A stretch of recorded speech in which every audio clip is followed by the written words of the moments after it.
everybody's well today. Want to start off by saying congratulations to Cairo for the NFC Special Teams Player of the Week. Obviously credit goes to the group. The snap, the hold, the kick, of course, is the most important thing, but protection is also important. I thought the guys did a really nice job. The cover teams did a nice job. I thought special teams overall have been a strong point for us. And that's a lot to say because we have a young crew out there. There's a lot of young players out there, and that goes back to the willingness of the players to learn and to listen to the coaches, and that goes back to HT, and Coach Pope. So I think it's a tribute to them, and again, my hat's off to those guys that did a nice job. Some honorary captain for this week is EQ. For when we go down to Dallas, so I'm excited for him. He's certainly deserving of that. He's been a consummate pro for us. Just watch how he blocks. He's a great point of attack blocker and does everything we ask. So we're excited for him for that opportunity. Injury report estimation will be later today because we're going to do a walkthrough, so it'll be an estimation of injuries. Lucas Patrick will likely go on IR later today. We're still determining the extent of that injury, and we'll figure that out as we go. We'll elevate offensive lineman Dieter. Dieter will go up today to the 53-man roster. And then Byron Pringle, he's eligible. He's going to be eligible. We're going to open up his window for the 21-day window today. So we're going to see where he goes in terms of his conditioning level. Again, he's been working with the strength staff, but we're going to open his window up today for that. And again, if he does really well, we'll see what happens for later in the week. And then we also signed Darius Fountain to the practice squad. He's a guy that I had before in Indy for a short time, so we know him, understand what kind of guy he is. He's an excellent young man, and a good team guy. With that, I'll open up to questions. Back to Monday night, there was the third down conversion where Justin escaped and hit Cole, and then Cole rushed the ball back in to get the next snap up. Yeah. I'm curious, first, your assessment of just the completion Yeah. and what happened there. And then secondly, obviously something you guys have been working on since the spring to see Cole be alert, aware, and that whole operation run as smoothly as it did. Yeah, it's just if you're ever concerned about, first of all, the play was a nice play. It was a good scramble. It was a good scramble drill. He got himself open and great throw and a catch. But after that, when it's near the sideline or we don't know if it's quite a completion there, we want to get on the ball and go as fast as possible so the other opposition doesn't get a good look at the play and can't throw the flag. So that was really operation there. I thought we did a good job. What does that tell you when details like that are executed the way you've coached them?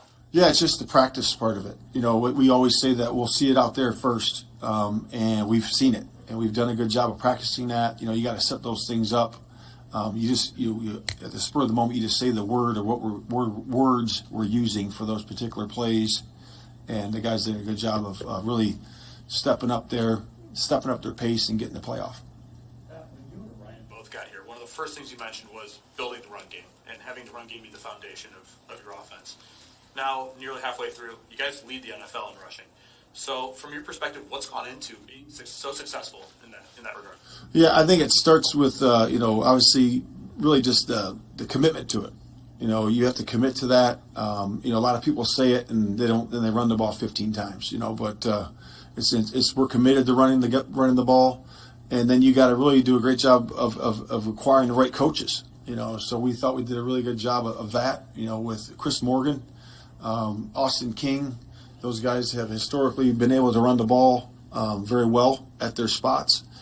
And so those guys have done a great job of teaching our guys. And then the scheme itself is difficult, with the inside-outside gap trap, toss to either side, all those things that we do. And then obviously the element of the quarterback. You have the quarterback that has the ability to run. He certainly gives you another element and another, dose of yards, so to speak, in the running game. So it's been good so far. Are more teams, like in today's day and age, when you talk about, the commitment to it, where a lot of teams will say they want to run the ball and they don't. Like, is that just a harder thing in today's NFL to commit to based on personnel, based on this is a passing league or whatever? Yeah, I think it depends on the staff. I think it depends on the head coach and the GM where their eyes are. So I think a lot of teams, in order to be good, you have to be able to run the ball. That's been proven. And analytics say differently sometimes, but I know that when you control the line of scrimmage and have the ability to run the football, you control a big part of the game on either side of the ball. So that's what we're committed to. With Lucas Patrick going on IR, it's safe to assume that Sam Mustipher is still the guy at center. No changes there. Yes, it'll be that for sure. Matt, how much of your success do you think against the Patriots was because you were on the mini bye and having all that time to prepare? And in regard to that, how much do you think this next week on short rest will be maybe even a better indicator of just where you are as a team?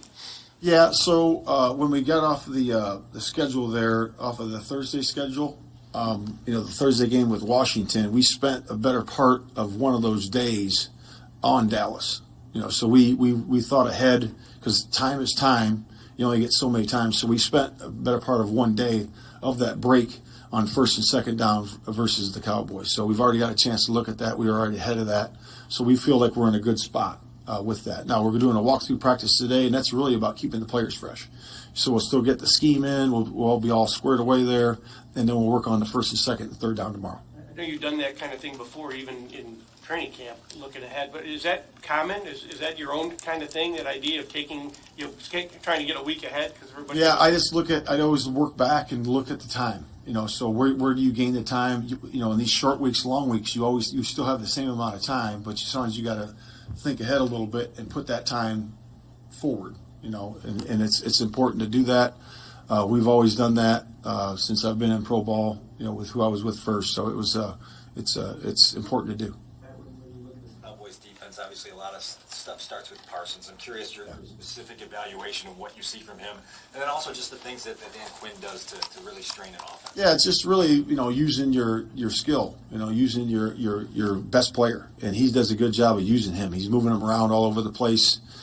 He plays off the ball linebacker a little bit, but mostly he's on the edge, and he has a chance to move him right to left. And of course, D. Law is a good player too, so you got some players there that are a handful, and we got to do a good job and know where those guys are. What's so dangerous about Parsons? I think just his quickness, and he's very strong, so I would say the quickness off the ball, he can beat you to the punch, and then really his strength, his intensity is also really good. Last week you said you go with the hot hand at running back, and David and Khalil were relatively even in touches. So what's kind of your thought process with those two guys? Yeah, we really like the 1-2 punch there, and we're going to continue to do that. They both bring an added element to the game for us, so we're going to keep using both guys. And we feel that's a real strength for us on our running game, and in the passing game. So we're excited about having both those guys for us. You've had for a long time had the buy-in of your whole locker room, but after a win like that, seeing like your principles play out, does it give you an energy that is a little different, or do things feel different around the team? Yeah, I would just say that when you have success, you have to handle that a certain way. When you have adversity, you have to handle that a certain way. And I think when you become a mature competitor, you have the ability to handle them almost one and the same. So certainly when you win, there's all this other stuff going on, but there's distractions in that. When you win, there's a lot of so-called hype for a victory or 2 victories or 3 victories, whatever that might be. When you're in the middle of a season, I think that you have to keep everything in perspective. Look at the performance for what it is. Okay, and how can I improve? If you lose by 5 or win by 19, whatever that is, it is what it is. It's over now. So now you got to go ahead. How can I improve today in practice with my coach inside the scheme and make sure I'm doing things the right way for the guy next to me? And I think that you have to look at both of those things the same, because the performance is over now. Seemed to be a buzzword last week, particularly coming off the games that you guys came off of. What did you see, good, bad, or otherwise, second half Monday night in terms of finish and what you're looking for? Yeah, I've been pleased with the guys all year in terms of their mental and physical stamina in the second half. Now, what we needed to improve on was the execution part of it.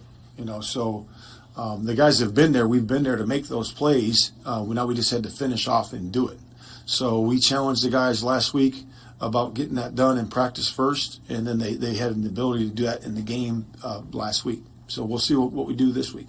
Matt, your operation for coach challenges in game, how does your operation work?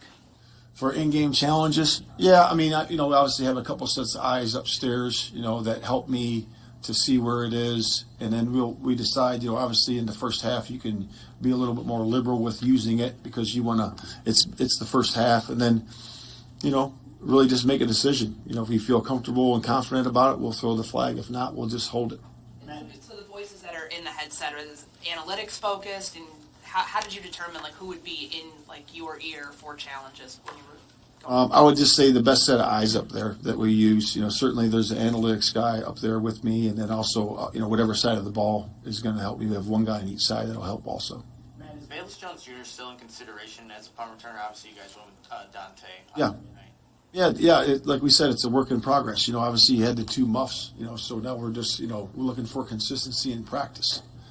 So Dante is doing that. He's done that for us, and he's got to do. He had one the other day too, so he's just got to make sure that he's squared away. The guys work hard at it. And the first thing about those guys is securing the football. So we'll just keep working those guys in there and put the guy in there that we feel best for that particular game. Matt, what's the question point on Justin put the ball down 4 times? The other day, it seemed like there were different scenarios that kind of just Yeah, I'll just make a generalized statement that ball security is number one. So it's important that everybody who handles the ball does a good job with the ball. So it's been brought to everybody's attention. That we did have those. I think it was maybe 4 or 5 of them in the game, and we just got to work to improve that. Is it as simple as saying the weather was bad, or is that any excuse? No, it's never an excuse. The ball is the ball, and it's the most important thing. So the weather's going to be what it is. It's for the same for both sides. So we got to make sure we figure it out. 2 more for a second. Obviously, this is your first time in this role, and to have See the first part. Get back to Cairo. Okay. For a second. Yep. What does it do for you as a coach, just in terms of situational planning and decision making, when you know that you've got a guy that has been nails and ultra reliable the whole year? Yeah, it's great. It's great to have that because when you're in a certain part of the field, we got to do certain things on offense to put ourselves in that position to make sure it's a good situation for that particular kick. And we've done a good job of that. So yeah, it's certainly comforting, and he's done a good job. He's a pro through and through, and he comes to work every single day.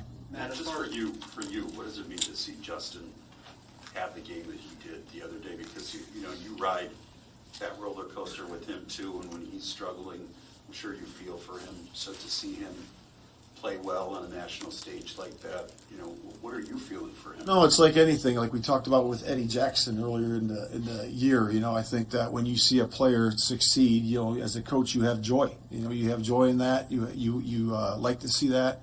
You like to see him have fun.